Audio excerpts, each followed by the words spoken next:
everyone for coming. I'm Olivia Wang, representative of the Ink Society. And on behalf of the Ink Society, we are very pleased and honored to be this year's education partner of Ink Asia for the 4th edition.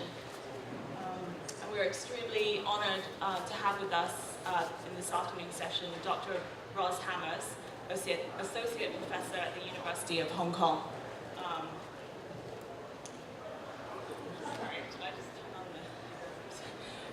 So Dr. Hammer's areas of research include Song and Yuan dynasty paintings.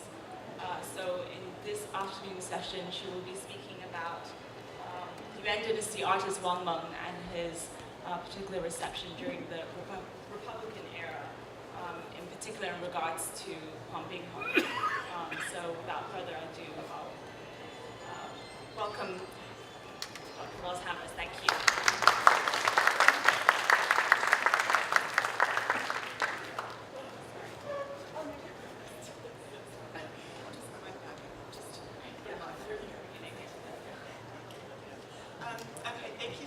Olivia. I'd like to thank Olivia Wang as well as Binhong. Oh, it's not. No. Okay. Whoops.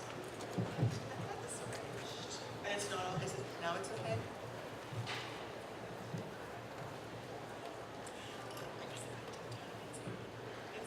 Okay. At any rate, and I'd also like to thank David Huang for arranging for me to come and speak today. So it's a great honor, and I'm delighted to be here. And I'm also very delighted to see that you are here. It's very nice to see a group of people coming out on Saturday. Not only are you able to view, of course, the wonderful ink in the ink paintings in the exhibition hall, but it's also really lovely that you've come and spent some time to hear about Wang Meng and Binhong. Now, what you're going to find out is the majority of my talk today is going to be on Wang Meng. And then I'm going to sort of conclude a bit with Binhong. And I wanted to do that, allow me to say that I work mostly on Song and Yuan paintings. And so what I'm particularly interested in is thinking about how paintings originally made meaning in the context, the historical circumstances from which they came. And so I'm particularly interested in looking at Wang Meng's painting. And I'm going to give a very close reading of some things in it. So we're going to spend some time looking closely at a painting, and then I'm going to step back and we're going to take a look at a grand sweep of the painting's story, sort of, and how it's been understood, or how Wang Meng's work, and I do mean work as a kind of a pun, it continues to this day inspiring people in their paintings, and with ink and with brushwork. Okay, so I do have a paper. I'm not sure how much of it I will read, but I would like to start with reading it. I won't finish reading it throughout, so if you find it boring, please note I'll be getting rid of the paper.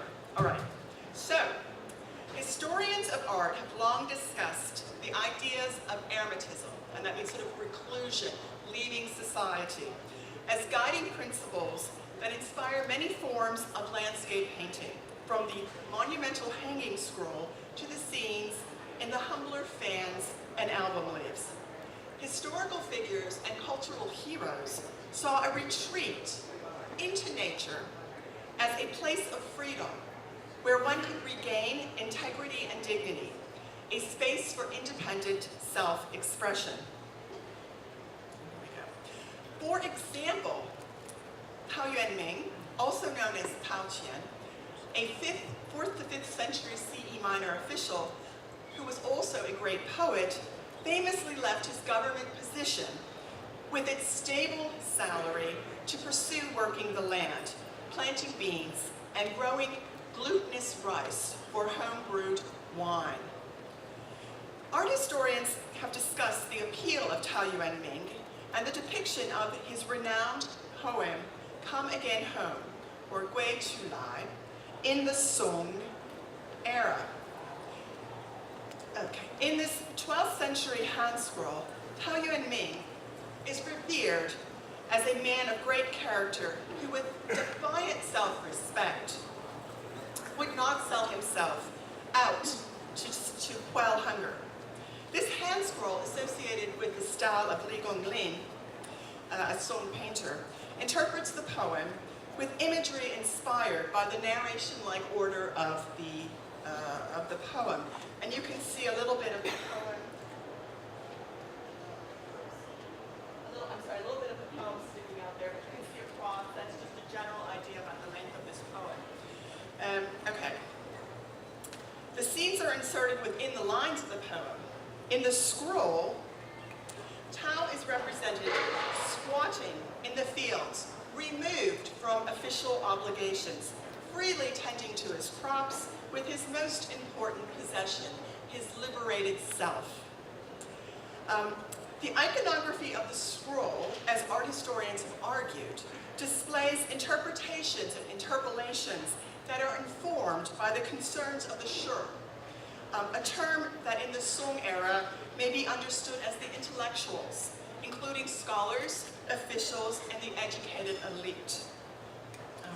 Men such as the great literatist Su Shi engaged in debates on the merits of official positions during the tenure of a corrupt government. So if the government was corrupt, should you work for it? Song intellectuals, inspired by Tao's example, at times preferred to legitimize their private pursuits. So people use Tao Yuanming's example to say, I don't want to work for a corrupt official or a corrupt government. I want to go and be a farmer. They would perhaps choose to go into reclusion. For this presentation, I consider another landscape, a vertical hanging scroll, which incorporates references to the ideals of retreat, of eremitism, that are also in combination with agricultural labor. In my interpretation, the painting Bukou Chungung, or Spring Tilling at the Mouth of the Valley, by the Yuan master Wang Meng, is inspired by sentiments from Tao Yuanming's poetry. The artist drew upon the construction of scholar officials that were well formulated by the Song and further elaborated upon in the Yuan era. Spring plowing or spring tilling warrants investigation given its nuanced treatment of its subject matter aligned with scholars and farmers, possessing a delight in ambiguity typical for literati painting. A quick glance at the landscape suggests it may be a representation of a man plowing the fields, a farmer who is quite insignificant in the towering enormity of nature. However, in addition to the plower, there's a guy in a row as well, watching. I contend that Wang Meng's depiction of agrarian labor, especially with this onlooker, is particularly charged as it creates a new iconography for scholarly pursuits during the Yuan era, the era of Mongol governance. As art historians have argued, the issue of reclusion, of retreat, of not working for the government was highly problematic in the Yuan in particular. During this dynasty, many educated men removed themselves from serving in the government as they withdrew into reclusion, remaining loyal to the erstwhile Song dynasty. Consequently, notions of retreat, eremitism, were conflated, or sort of made equal, or collapsed with ideas of sustained allegiance to the previous era. Arguably, educated men were not to collude with corrupt governments. And again, that would be the Yuan court. And this would have appeared to, and if they had, they would have appeared to perhaps be advancing their careers, their self-interest, to hang out with corrupt governments. In withdrawing from civil service and not serving as an administrator, however, these men of talent and knowledge, in effect, turned their backs on the people, otherwise known as the mean. Reclusion removed men from advocating informed policies to promote the welfare of the people, a fundamental responsibility that had come to define the labor of the educated elite during the late Tang and Song dynasties. Like those before them, 14th century scholars, officials, social scholar officials sought to find meaning in their labor, be it in the fields or in the government. They made appeals to Taiyuan and Meng to, again, claim they wanted not to do public service. I'm not suggesting that these choices to serve society or to retreat from it were black and white. On the contrary, I regard this painting, Spring Tilling, as a painting that addresses, in the Yuan era, the seemingly irresolvable conundrum that Taiyuan and Ming embodied. Through a consideration of 3 probable Yuan era inscriptions on the painting itself, we may regard the painting as a different type of artistic scholarly identification with farmers, constructed within the 14th century. As a result, the painting can be interpreted from a multiplicity of perspectives that serve to integrate the viewer with those depicted and with those who are alluded to in the inscriptions. In this pictorial space and outside of it, artists, viewers, and historical figures all perform agrarian labor. So this is the outline for my talk as promised in the abstract that was given, that's on display for the Ink Society. I'm going to give it, as I said, a very close reading of Spring Tilling, and then move on to consider the history of the painting, its story. This painting has inspired others, including me, to work on it, that is to understand and study what it's about. As we shall see, the painting came to mean different things for different members of its audience. Most of my talk today will focus on the Yuan era's understanding that I hope I can reconstruct convincingly for you. I move quickly to, then I briefly discuss the Ming Dynasty, and then I will take a quick look at it in the Qing era as well. I conclude with a discussion of Binhong's interest in Wang and other Yuan painters, as he saw this dynasty's painting as forming the foundation of modern national painting.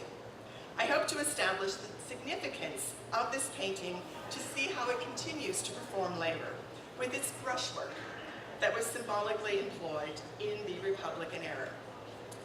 So, all right. So my goal is very humble today. I hope to show you that spring plowing is an amazing painting with intriguing subject matter, and then draw out the short history in the ways in which Wang Meng's style worked to inspire greater understanding of the heritage of Chinese ink painting. His painting serves to embody the mastery of the genre, while at the same time commenting on the value of human dignity and expression. Okay, so here we go. And I hope you can see how, the lighting is not ideal, but the painting is extremely beautiful, and it has incredibly gorgeous brushwork. And so when you look at it, you should be observing a number of things.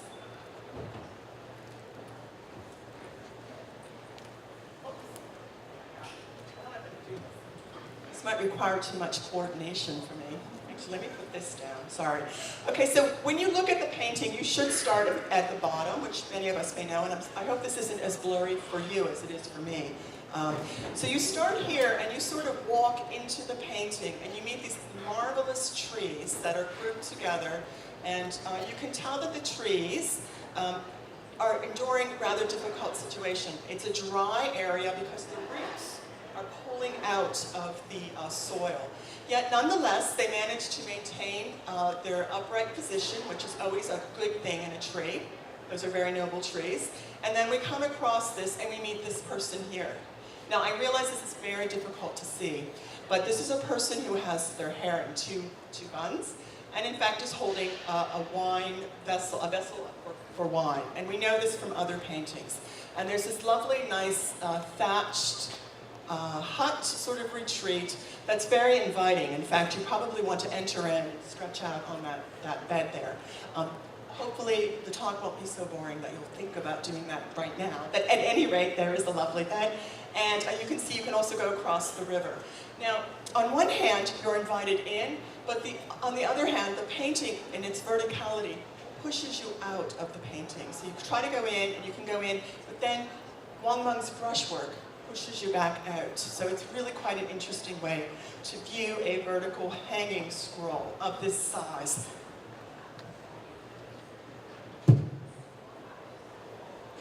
So there's our little figure, and I'm going to highlight where he is right there. And so what you can see, again, is what I've just described in the close-up, perhaps, of some of the nice tension between the brushwork. So there's some dark brushwork, and there's some light brushwork, and a lot of sort of thick and thin lines, especially in the trees contours. Okay. Now, the painting, with its great height, it's about 125 centimeters tall, and it's extremely narrow, at roughly, I'm going to say, about 40 centimeters wide. This is a very typical Yuan dynasty type of a composition, very skinny and very tall. It's a narrow and vertical composition. The painting includes at least 6 people, and there may have been more, but I think there's certainly at least 6 people within modest architectural structures. Starting at the bottom of the painting, a servant carries a jug, and so moving up, there's a person in a boat. You can see that. Again, it's not the easiest in this lighting. And here they are. I don't know how well that reads, but there they are as people. In the flat fields, as we've already seen, a man is plowing, and he's watched over by a man with a staff and elegant robes. Okay, so there they are. And there's a third person, a tiny, tiny figure, who is up higher slightly, tending to needle-like seedlings in the fields. Moving further up, we're going to find that there are 2 other people an individual stands in front of a small hut, and then we see a man walking down from the saddle of the mountains. Okay, so those are the other people, and I hope you can see them. Now, at the top we have inscriptions, one of which was written by the artist himself. Okay, so I'm going to spend a little bit of time on the inscriptions because I think that particularly Wang Meng's inscription is really important. So the artist himself made the imagery, and now he is also going to write his ideas on it. Okay, so I'm going to spend a little bit of time on this because I think it's very important for our understanding of this particular painting. So this is a translation that I offer that I'm actually going to not agree with. But for the moment, I'd like you to take a moment, for the moment, you can take a quick read of it. Wang Meng is inviting certain associations that he's painted and that he's written about. So here in the mountains was where of old I studied the classics. At the valley's mouth, I myself plow and plant the fields. I sketched this picture to depict the manner of superior men, but I suspect it is actually the view in front of my grass hut on Yellow Crane Mountain. Man of Yellow Crane Mountain, Wang Meng. So that's what's being said in Wang Meng's inscriptions on this particular painting. Now, there's some very interesting things that are going on with this inscription. One of the most interesting things to me is that he's talking about personally plowing. So I myself plow, and it's here by this phrase in Chinese called qinggang. Now this is a very odd and curious phrase because if you know about Chinese history, you might know that actually that was something the emperor was supposed to do. The phrase qinggang is also here, if you can read it, it's here. This is the emperor is personally plowing. So Wang Meng is equating his labor in some ways, perhaps, or perhaps not, with what the emperor does to advance agriculture. Now, this is a very curious thing because, as we may know, Wang Meng, who is the grandson of the great Zhao Mengfu, is also, would be a descendant of the Song dynasty family that governed. So he's part of the Zhao family. And so this idea that he's commenting that he is personally plowing as a qinggang invites comparisons with the imperial plowing. Now again, I don't really know what Wang Meng was thinking, but it is a very curious thing. So here's the bigger image. I'd just like to show you that. There's the emperor plowing. Okay, so think about what Wang Meng is actually saying in this poem, because again, I think it's absolutely essential for helping us understand what the painting is supposed to be doing. And I'm going to argue that what he is doing in the inscription is actually what he's doing with the painting as well.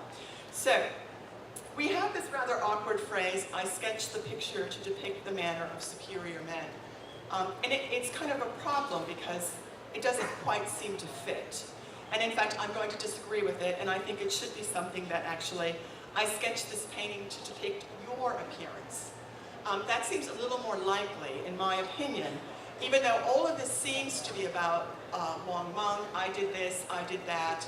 But what we can suggest is that he's going to give this painting to someone, a friend perhaps, and that's the person who gets to have the superior appearance, or the appearance of being a junzi, a person of good behavior.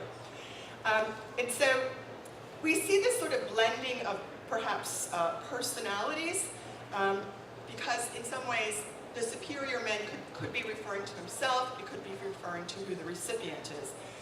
And then he seems to suggest, I mean, again, okay, but he seems to suggest that it could be something he started out to do one way, but then it ended up being a picture of his own home. Okay, now, moving along, I want to point out that an art historian by the name of Richard Vinograd has very carefully pointed out that UN paintings in particular started an idea in which there was a quality of the painting. It was meant to be seen as a space where people could meet and they could talk about an event. It could commemorate an event, it could record an event, it could be what happened. So what he says is that the painting with colophons and inscriptions in the UN era, a painting such as Wang Meng's painting, results in an interweaving of event, painting, aesthetic, or critical response that all took place within the context of a small kind of group interaction. Now, again, there's a lot of personal connections to Wang Meng, his retreat, and even his landscape in which he envisions it. And so, let's see. Now, the joke about this sort of, let me just go back to that. The joke about this idea of who may have been the recipient is based on the idea of the phrase guko, which refers to a person in the in the post-Han dynasty who plowed the fields and would not serve.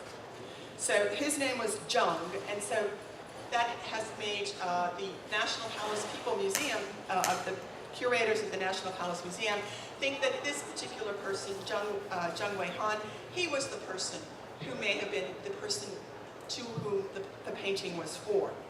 Now when we take a look at his poem, his inscription, that is also written on the painting, again, a commemorative activity, Wang Meng has painted it, Wang Meng describes it, presumably the person to whom he gave it to, maybe, maybe not, we don't know for sure, but somebody else is going to write on it. And so Zheng Wei-han is going to talk about remote homes with wells separated by small bits of green fields, going along hidden trails with a hoe on my shoulder going home. Why do I not reveal the tassels of grain in my sack? Should I sigh that in this world people who recognize me are few? Misty willows bow down over the plains and the lakes in the countryside. In the wind, sprouted seeds float into the fields, in the suburbs and throughout the domain. Just by chance, I have a break from plowing and hoeing. Near a rocky cliff with kapok trees, now those are cotton trees, cottonwood trees. Their fibers make coarse clothes.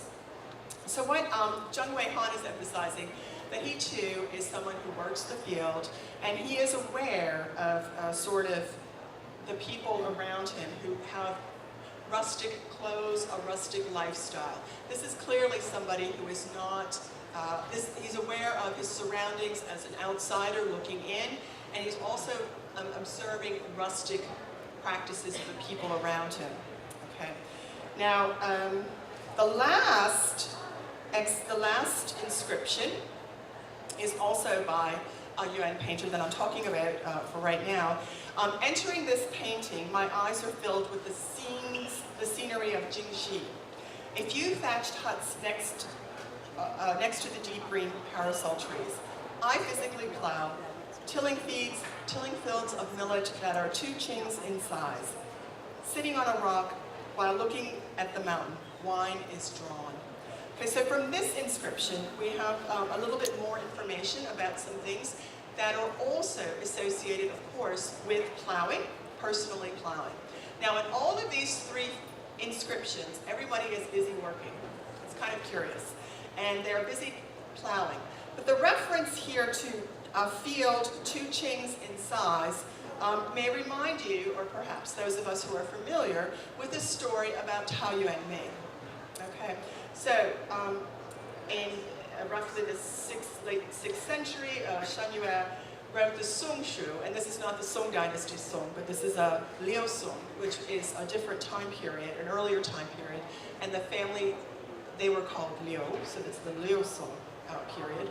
And so Taoyuan Ming died in that era, but Shan Yue talked about a story, one of the earliest stories that exist on Taoyuan Ming, and what we have is a quote.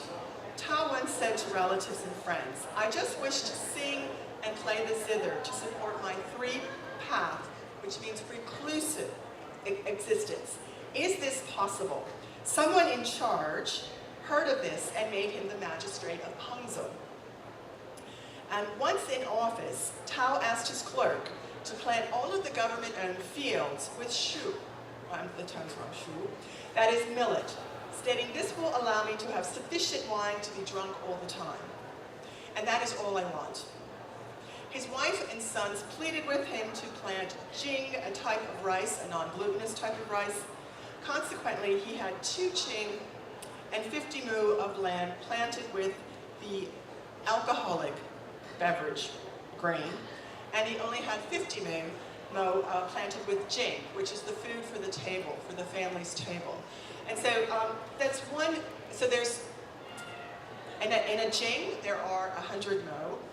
And so what this means is that 1/6 of the land would be given over for food. So the other bit was given over for Taoyuan Ming's desire to have grain for producing alcohol. So what we see from this is that Taoyuan Ming is actually a bit of a rapscallion. He's not necessarily a particularly well-behaved scholar, official, poet. He is busy making sure that he has enough things to drink, enough grain to make alcohol, his rice wine.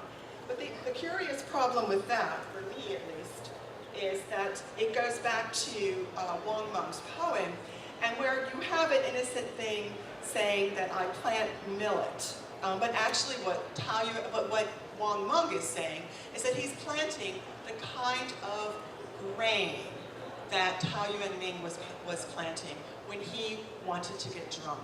So again, we can see this sort of convergence of Wang Meng sort of saying, well, I'm kind of like Taoyuan Ming, I'm plowing, I'm personally doing this work that we know that Taoyuan Ming does, and not only that, I'm planting, not food, I'm planting grain for my alcohol. And also, if you've noticed in those inscriptions, there were references, of course, to wine. Okay, now this sort of thing of people leaving the administration to say, I'm not going to be a corrupt official, I'm going to go grow things in the fields, I'm going to personally plow. This was causing some people quite a great deal of anxiety because this is not exactly a good way to behave.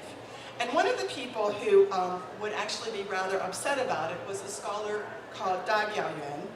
And what he said was that he was a little concerned about this, and he thought that farmers, that scholar officials, people who are educated, should not be farmers.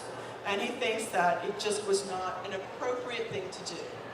They should actually be working in the government. Farming is for farmers. Officials, scholar officials, the educated elite, they should be serving in the government. Now, there were a number of people, not just Wang Meng, who were deciding to take their activities and farm in their fields. We have a cousin, a very famous cousin as well of Wang Meng, Tao Zhongyi, and he was going to make these records that he wrote for 10 years, and he called it something about how they were records made after he stopped plowing. Now again, I don't know that he actually was plowing, but the idea is that he was claiming to be plowing. And he also called himself Nongsun, which is again a way to refer to himself as a man of a southern village, to emphasize his rusticity and not his scholarliness. Now, all of this comes into question when we consider the man of the figure in the robes. Now, again, I think this is the curious problem this painting invites. And if we look at him closely, he's holding a staff. And as I looked at this picture with some of my graduate students who are here, or postgraduate students, we noticed that indeed the figure could be seen as looking like Tao Yuan, or of Su Shi, in a painting by Chao Zhongtang.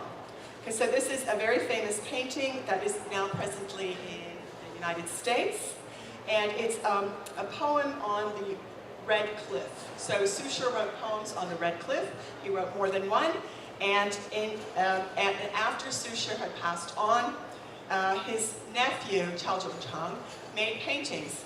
And Su Shi's portrait, or not perhaps, but an image of Su Shi is represented. And what you can see is that they're wearing similar clothes, and most interestingly, they have this funny, crinkled staff. And again, this is something that even Wang Meng's grandfather appeared to know, because Jia Mengfu also painted a portrait of Su Shi. This appeared before some of the poems written by Su Shi, or at least written by him that were calligraphed by somebody else. But these are an image of Su Shi with, again, a same crinkled staff. This staff is not that common. And I'm wondering personally if it's sort of a way to signify a scholar farmer, a scholar official, or a scholar farmer recluse. And again, we can find that there's other images of Tao Yuan Ming also, and I know that's really bleeded out, but the staff is crinkled. So I'm beginning to think that this might be a kind of an iconography or a way of indicating a farmer who's not just a farmer. He's a farmer with a staff. And this idea can be further supported by even Tao Yuan Ming representation that I showed you in the Song. And again, if we look very closely, we will see that again, the staff is crooked. It's crinkled, or curving at least. And there's this scroll has a number of representations of Tao Yuan Ming in which this staff is always crinkled. Now, we might wonder, why should we care about a man carrying a crinkled staff? But actually, this is a reference to a very peculiar issue in the Confucian classics themselves, in the Analects. So, there is a story of one of Confucius's disciples, Zulu. And the deal with him is that Zulu was walking with Confucius, and he strayed behind. He dawdled. Confucius kept walking, and Zulu got behind, was late. And so the story is that he asked a farmer, someone who was carrying a staff, if he knew where Confucius had gone. The man looked at him and said, "You study with a man, a teacher, who cannot recognize the differences of the 5 grains. And he doesn't understand or doesn't believe or doesn't work as a farmer."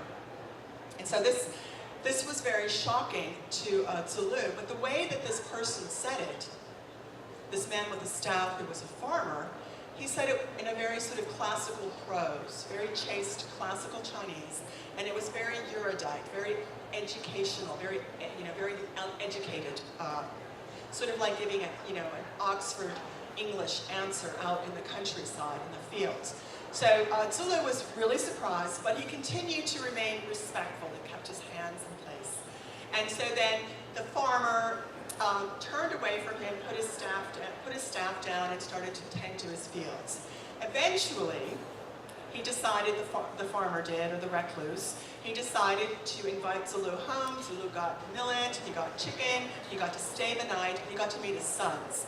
Now the upshot of this is that he then left, he went and finally met Confucius, he caught up with Confucius, and he told Confucius about this man.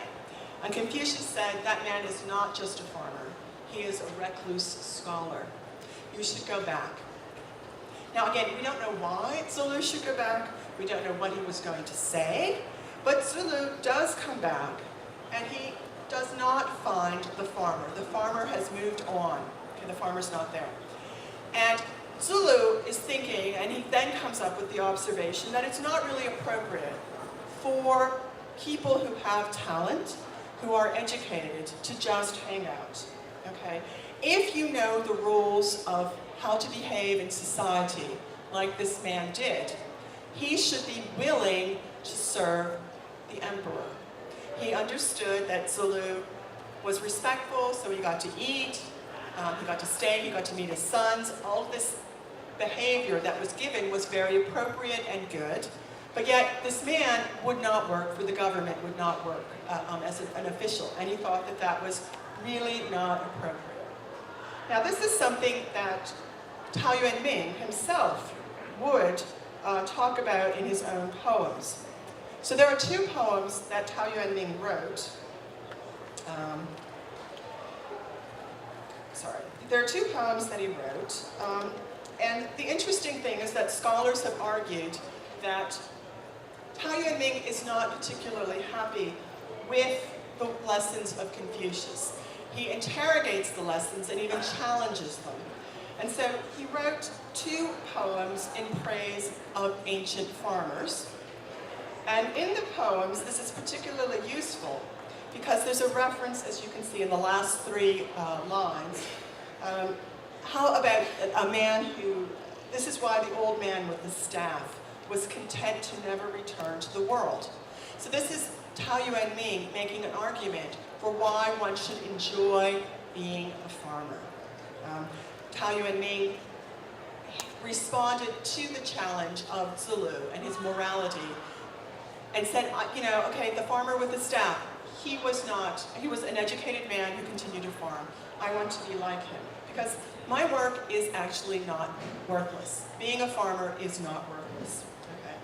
And then again, in the second poem of the second part, we also find out that Meng is going to justify that he should lead a farmer's life. He's going to accept lifelong toil. He's going to be happy to be a farmer. I hold the plow and rejoice in the season's works. With happy face, I urge farmers on. I may as well just lead the life of a farmer.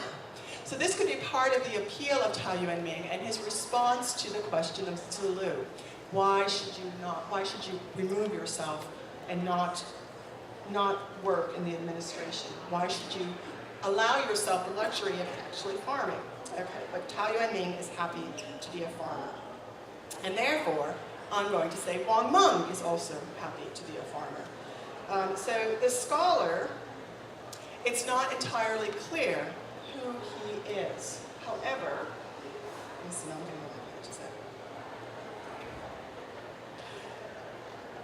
we're not really clear who is Wang's scholar. It could be Zulu's reclusive farmer, it could be Meng, it could be Su Shi, it could be Wang. But I actually think he's just a character type. Members of the educated elite who have engaged in agrarian labor would identify with him. I think this is a type of iconography to portray a scholar farmer, this particular robe with a sprinkled staff in hand. So my conclusion about what this particular painting would be for Yuan Dynasty audiences is that I'd like to say that spring plowing was a landscape that represents a circuit of deliberation, so thinking between how to be a farmer or to be a recluse or to be a scholar official, all of these things that are sort of circulating between the representation of the man plowing and the scholar with the robes. Okay, my interpretation, the farmer, the scholar, their identities are not necessarily stable, And I think that this is a kind of identification with the various aspects of Tao Yuan Ming's position. And I also saw Wang Meng blending his persona with the recipient, and I think, again, there's a lot of interest in reevaluating identity and the individual. Wang Meng invites scholar recluses who work the land to appear at his Yellow Crane Mountain retreat and in his painting.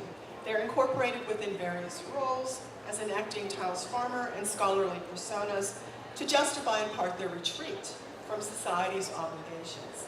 The painting brings together the appearances of worthy scholars as farmers, worthy recluses as farmers and scholars, and as recluses, layering them in a constellation with Tao Yuan Ming as the community's most illustrious star. Spring tilling at the mouth of the valley serves to reconfigure our understanding of the meaning of labor in the Yuan era for scholars and for scholar farmer recluses. Okay, so stepping back from that, we're going to now that was my conclusion, that was the tight reading. Now I'm going to sort of talk about the history of Wang Meng to the Republican era. So this is not going to be very tight and controlled. This is going to be a more evocative talk, so I won't be reading anymore, although, yeah, anyhow. Okay, so Dong Qichang and Wang Meng.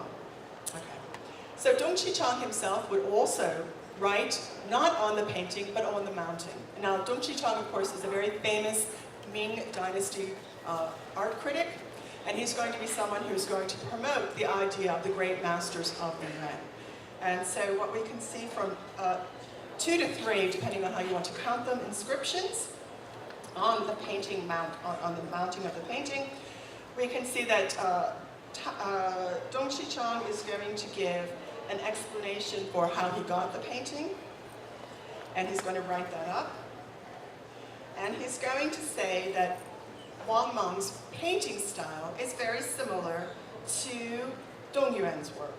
And this is an example of the Dong Yuan. It's attributed to Dong Yuan, and it's a southern style of painting. It has these wonderful sort of moss dots, nice sort of cupcakes or breaks, sort of soft, very soft mountains. That's in the style of Dong Yuan. I want to get out and talk about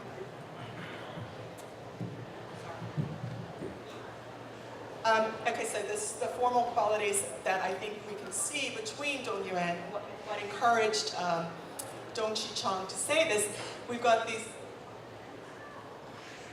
lovely sort of, soft mountains here, and we've got these little dotted moss dots, as well as a sort of dotting around here. Nice sort of drawn, what are called hem strokes. So this kind of technique is not unique to Dong Yuan, but it certainly typifies Dong Yuan, and Dong Yuan was one of the artists who was best at doing this, at least early on. And so again, you can see those same kind of like straggly lines, brush marks that are going, and we've got these nice sort of little soft, although be it more reductive, little, soft little mountain things with some dotting. And we can see that the dotting also continues in Wang Meng's painting. So the association that Dong Qichang brings is to talk about the formal appearance of the painting. He's not really interested in thinking about Tao Yuan Ming anymore. He's talking about what it looks like. And Dong Qichang himself, he's going to continue thinking about the kind of brush marks that he has. So not only has he compared Wang Meng to Dong Yuan, he's also going to compare him to his own work, the magisterial painting of Dwelling in the Qingyan Mountains, which we may know. This is in Shanghai. Oh.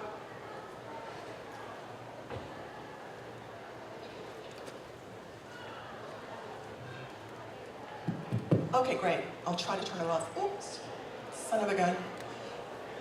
Okay, so again, I really want to just take a minute to take a look at this painting because I think some of the style, the formal qualities, I love these curving sort of spaces, especially this sort of horseshoe shape thing.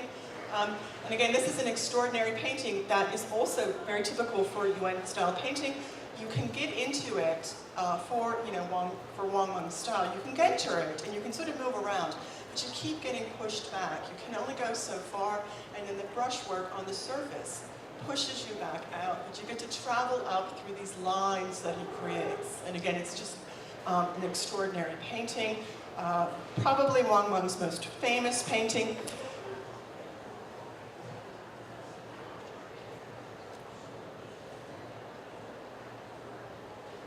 So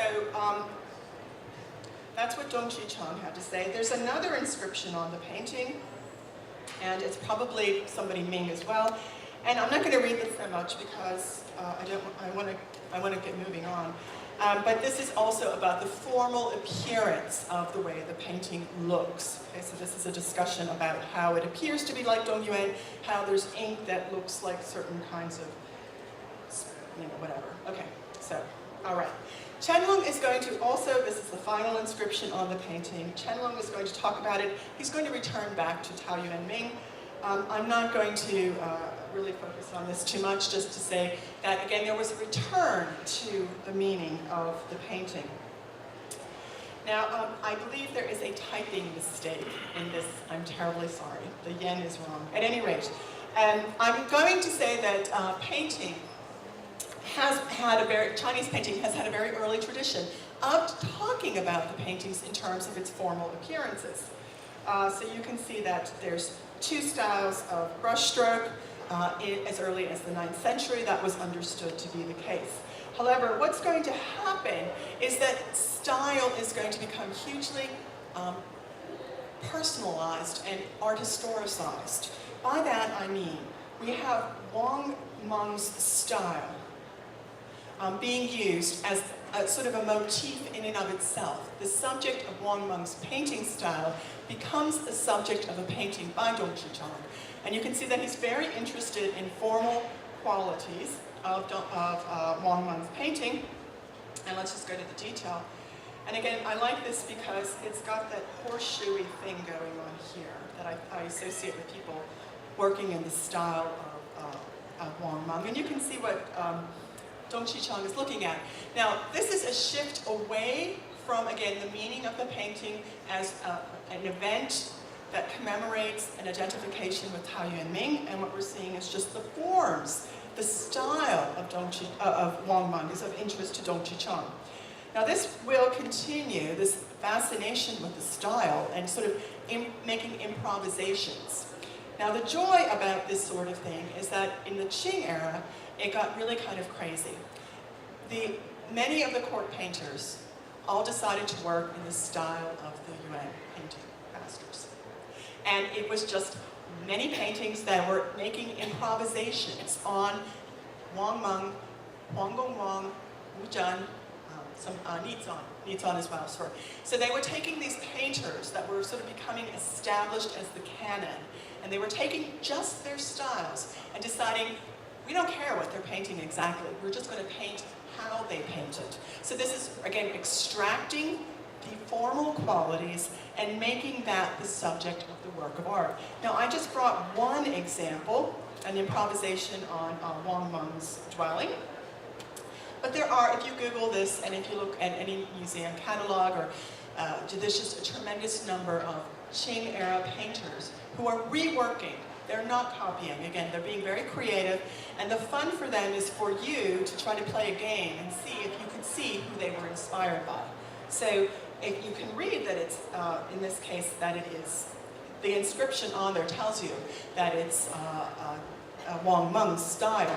But what you're supposed to do, of course, is try to figure out how is this Wang Meng style. So let's take a look at the detail.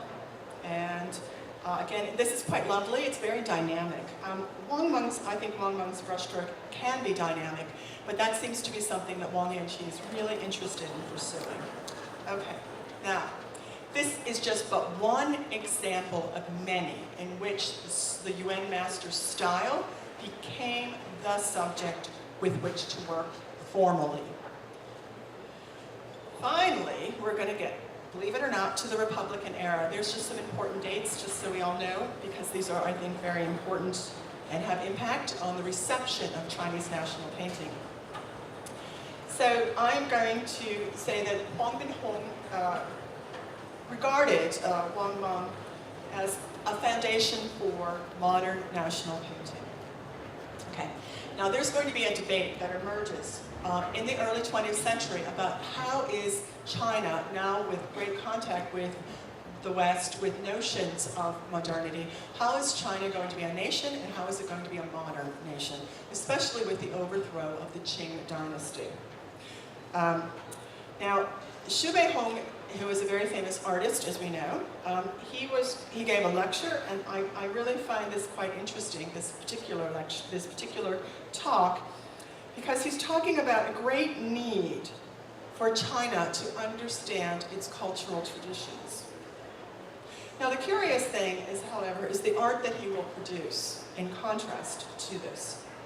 Now, I also should point out Tsai Ing-wen also wanted to have a new evaluation of the role of painting and art and how it was supposed to be a guiding principle for the formation of a modern nation, the modern nation of China. And what we find out is that China, because it doesn't have museums, and because it may not necessarily have the kinds of notions of what it means to be a modern nation state, the Chinese are going to be, intellectuals are going to be trying very hard to figure out how to bring their painting into par, into some sort of equivalence with what seems to be a profound imposition from the West, this idea of the nation, this idea of modernity, how tradition is not necessarily supposed to be valued, but it is valued. Now, Xu Beihong is an interesting case because what he's going to do is he will go to Paris, which sounds lovely. And he was in Paris and he worked with this guy, Pascal de Gauguin. I don't speak very good French. And this painting is really quite lovely in that it sort of shows a painting of a photographer. Now this might seem really kind of dumb, because, you know, if you can take photography and you can take a picture, why would you paint a painting of a photographer taking a picture that is a painting? That just seems kind of odd to me. But it's actually kind of clever as well. So there's this sort of remnant of painting, even though photography is sort of taking over as a way to make imagery. And this artist with whom Xu Beihong is going to be a student of is going to do things like this. Now, this might strike you as very Western looking, and it might strike you as technically very good. It might even look very interesting. But in terms of what one would expect for art in Paris at the time, this is not very compelling. It's kind of academic. It's rather traditional looking. On the contrast, Edward Manet, this is the same year. This is a finished painting that he did. Okay, so this is finished. And you can see that the brushwork is quite loose and relaxed. It's surface bound. It's not trying very hard to make an illusion, a sense of depth. So this is a kind of modernity that was embraced in Europe, the formal qualities. In contrast, Xu Beihong preferred to sort of stay with this sort of more academic style. And this is a kind of irony because he's going to use this academic style and make it the basis for modern Chinese art.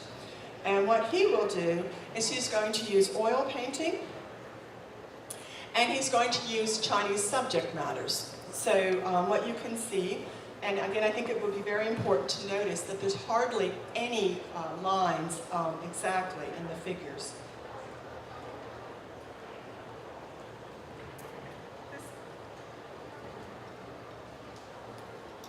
The painting itself, of course, is oil painting. That's not typical for Chinese painting. But what you would expect to see in figures is an outline. And there's not really much of an outline. If you look here, it's just the application of color that's telling you where the figure begins and where the sea begins. So there's a spot here. There's not very much linear quality. There's a little bit of lines, but not really the kind of brushwork you would expect from a Chinese painting, at least in traditional Chinese, in the Qing era. The subject matter itself is what makes it Chinese, But the painting style, at least in theory, is supposed to be seen as a type of modernity. It's painted in oil. It doesn't have that linear quality.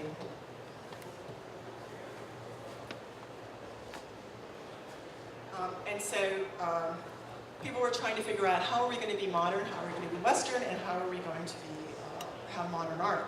So this was one of the answers that Binhong offered. Another guy who's also working at the time, he's going to try to say that Chinese painting still has a reason for being. And it's still a very vital quality to embrace and make it the foundation for Chinese nationalist art. And so this particular artist, Chen Hongke, he would do a painting of a very unusual event in which paintings were put on display in Beijing. So the Qing Empire has fallen. In 1917, there's going to be an exhibition of some of the treasures in the Qing Palace collection. And these paintings, these objects, were going to be put on display. And we know this is what's going on because this is what Chen Hongke wrote on this, an inscription that he himself wrote on the, so that, of course that's there on the, underneath the three big characters. So he's telling us how to expect this painting, and of course he's also doing it in a very kind of a funny, wonderful way because it also replicates the kinds of things that we recognize as traditional Chinese painting. There's inscriptions, there's flat surface, there's landscape, and there's painting of landscape painting. But the odd, modern new thing is that it's on display to the public. So the idea that the public gets to see art makes this somewhat modern, in theory at any rate. Okay. And so, in addition to promoting the idea that the public and that can see and have access to paintings, he still wrote and promoted the idea of the value of Chinese traditional literati painting. And he had been in Japan, and he was also aware of the kind of stuff that Meng might be doing that was sort of more paintbrushly, not the sort of academic style, but more modern. And so he saw a kind of modern art in the West with its relaxed brushwork that would be kind of comparable to what literati painters were doing. However, as you can see, he's going to die fairly soon. I'm so sorry. 1923, he will be gone. And I think it falls to, we're going to just show you what else Binhong is doing. Now this time it's a little bit later. He has added some linear qualities, but he is still using an academic Western-inspired style, Chinese materials, and Chinese subject matter, but it's not exactly the kind of traditional Chinese painting. Now I'm going to go on. I believe it was Huang Binhong who decided to really pick up the problem and take up the cudgel. You know, what are we going to do? So he was of course, very interested early on and established himself as kind of in the literati mode. He hung out at literati parties in Suzhou, and he was a prolific writer on the value of Chinese painting and Chinese traditional painting.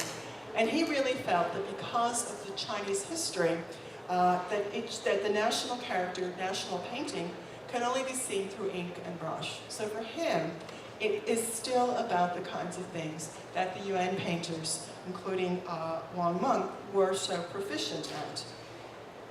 So he's going to paint a number of paintings, and we're just going to have a quick look at them. This one is called Shadows Fall in the Villages. This is a reference to a poem by Tao Yuanming. So he's aware of the heritage of Tao Yuanming. And you can also see that, again, this is not necessarily the most obvious Wang Meng inspired style, but there's some references, I think. However, the next painting I really like a great deal. This is in the National Palace, Taipei. And what he's doing is he's made a poem.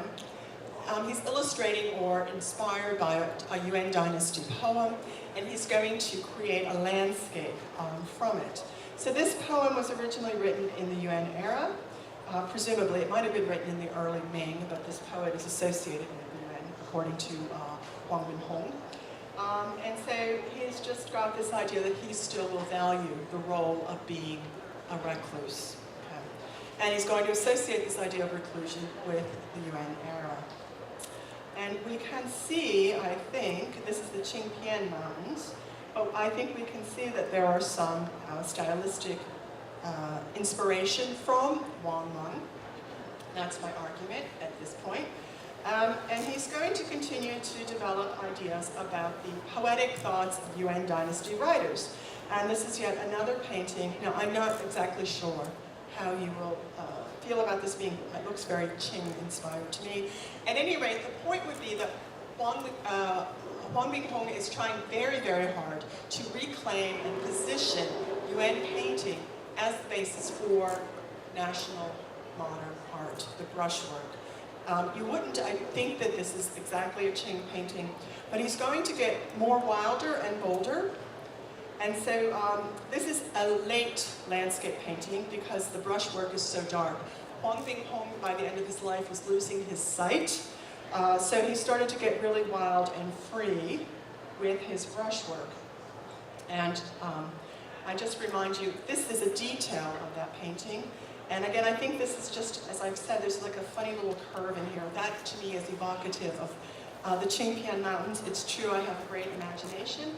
But again, we can see that ink and brush are very, very important. They continue to be very important for debates about the nature of modern art in the early 20th to mid-20th century. And so here we have different types of strategies. So we have let's start with Binhong.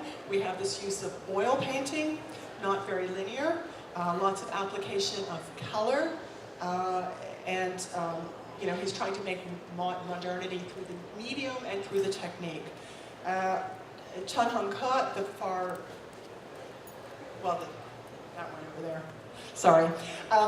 He is using the language of Chinese art and Chinese painting practices to sort of introduce them as the site for a modern event, the modern viewing of the paintings themselves for the public.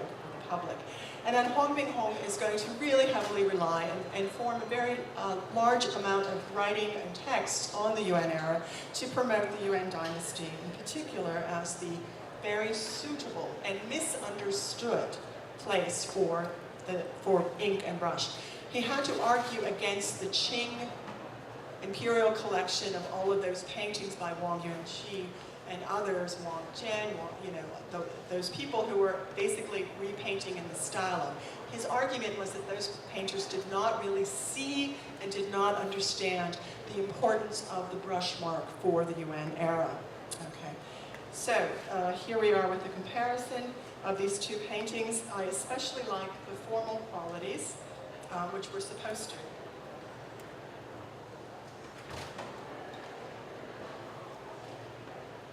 So on one hand, while we have this appreciation of the brushwork, I also see some compositional, so this nice sliding thing, we've got this sliding thing here, we've got this saddle here as well. Now, I don't believe he's necessarily looking and thinking about spring tilling or spring plowing, but I do think he was aware of this kind of composition and it inspired him.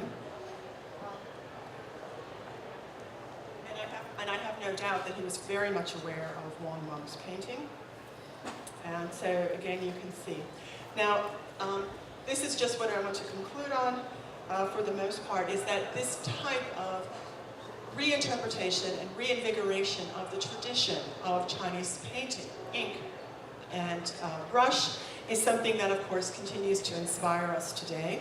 So what I would like to think about, though, for how we can view and judge and look at paintings in the 21st century as we go about this exhibition, I'm very delighted that a lot of artists are interested in the formal qualities. I would just like to encourage everyone to think about the original context and the meaning as well, because, again, I think that that really enriches our appreciation and our understanding of what Wang Meng as a person was experiencing as he was debating about the merits of reclusion, farming, and scholar official life. Some things that I think also appealed and made a lot of sense to Huang Binhong in the Republican era.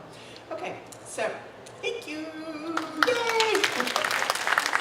Okay, thank you very much for your kind patience. Thank you, Dr. Roslyn Hammers, for the intriguing ink talk. And we also want to thank her for joining Fine Art Asia and Ink Asia today. And thank you to the Ink Society for organizing this intriguing talk. We have a session for questions and Q&A session. Does anyone have any questions for Dr. Roslyn Hammers? That was a lot of information. If not, then thank you everyone for joining us today, and thank you again. My pleasure. It's really been delightful for me to participate with the Ink Society and with Ink Asia. Thank you very much. I hope you enjoyed the show.